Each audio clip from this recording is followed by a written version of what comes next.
Hello guys, welcome to Lax V S. ഇന്നത്തെ നമ്മുടെ video വന്നിട്ട് നമ്മൾ ആൻറ്റിയുടെ വീട്ടിൽ നിൽക്കാൻ പോവാണ്. ഫസ്റ്റ് ഞാൻ ഈ ചോക്ലേറ്റ് ഐസ് തുടങ്ങി.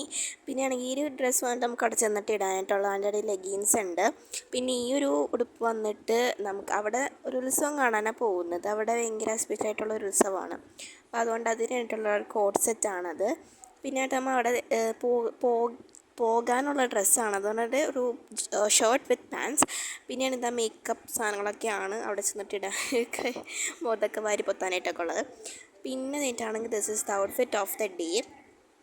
ചൂടായതുകൊണ്ട് തന്നെ നമ്മൾ പൊക്കി അങ്ങോട്ട് പോയിട്ടല്ല കെട്ടിവെച്ചു. പിന്നെ ബസ് സ്റ്റോപ്പിൽ ഞാനും അച്ഛനും കൂടി വെയിറ്റ് ചെയ്തിരുന്നു അമ്മേനെയും ചേച്ചീനെയും. കാരണം അവർക്ക് എന്തോ കമ്മലൊക്കെ വാങ്ങിക്കാൻ പോകണമെന്ന് പറഞ്ഞു.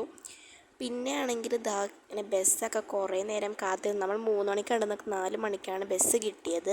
ആദ്യം ബ്ലോക്കൊന്നും ഉണ്ടായിരുന്നില്ല കേട്ടോ. ഇപ്രാവശ്യം എല്ലാ സമയത്ത് ഒരു 2 മണിക്കൂറെങ്കിലും നമ്മൾ ബ്ലോക്കിൽ പെട്ട് കിടക്കണം. പിന്നെ അവിടെ ചെന്ന് ചായയൊക്കെ കുടിച്ചിട്ട് നമ്മൾ നേരെ കാവിലേക്ക് പോയി. അവിടെ ഇങ്ങനെ ദീപമൊക്കെ കത്തിച്ചപ്പോഴത്തേക്കും നല്ല ഭംഗിയൊക്കെ ഉണ്ടായിരുന്നു. പിന്നെ ആണെങ്കിൽ അവിടുത്തെ ചെറിയ പിള്ളേരുടെ തുലാഭാരമൊക്കെ ഉണ്ടായിരുന്നു. അവിടെ ചില പിള്ളേർന്ന് ഇരിക്കണമെന്നുണ്ടായിരുന്നില്ല കേട്ടോ. അപ്പം ആ സമയത്താണെങ്കിൽ പടക്കവും പൊട്ടിയാണ്. ഞാൻ പിന്നെ വീഡിയോ ഓഫ് ചെയ്ത് വെച്ചാൽ ഈ പൊട്ടിത്തെറിക്കും. അപ്പം അങ്ങനെ പിന്നെ അടുത്ത ദിവസം ആയപ്പോഴത്തേക്കും നമ്മളിതേ അവിടെ എന്ന് പറഞ്ഞാൽ ലാസ്റ്റത്തെ അവിടുത്തെ ഉത്സവം നമ്മൾ കാണാൻ പോയതാണ് കേട്ടോ. പിന്നെ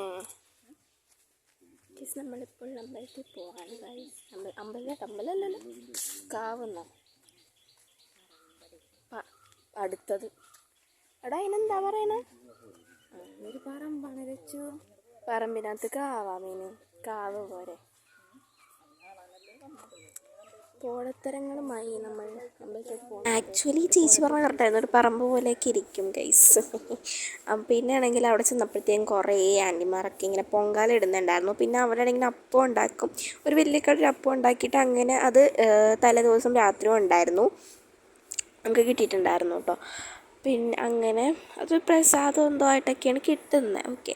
പിന്നെ അതിൻ്റെയാണ് ഇവിടെ ഭയങ്കര ചൂടൊക്കെ ഇരുന്നു. പിന്നെ അവിടെ ഒന്ന് ലഞ്ചും ഡിന്നറും ഒക്കെ നമ്മൾ അവിടെ നിന്ന് കഴിച്ചിട്ടുണ്ടായിരുന്നു. ഒരു കാടിൻ്റെയൊക്കെ നടുക്കാണത്. പിന്നെ ഫോട്ടോഷൂട്ടൊക്കെ ഉണ്ട്. അപ്പോൾ പിന്നെ നമ്മൾ വൈകുന്നേരമൊക്കെ ആയപ്പോഴും നമ്മൾ പാക്ക് ചെയ്ത് സ്റ്റാർട്ട് ചെയ്താൽ ഞായറാഴ്ച കൊണ്ട് ഒറ്റ KSRTC ബസ് പോലും കിട്ടൂല. So that's it for today. അപ്പോൾ ഇത്രേ ഉള്ളൂ. ബൈ.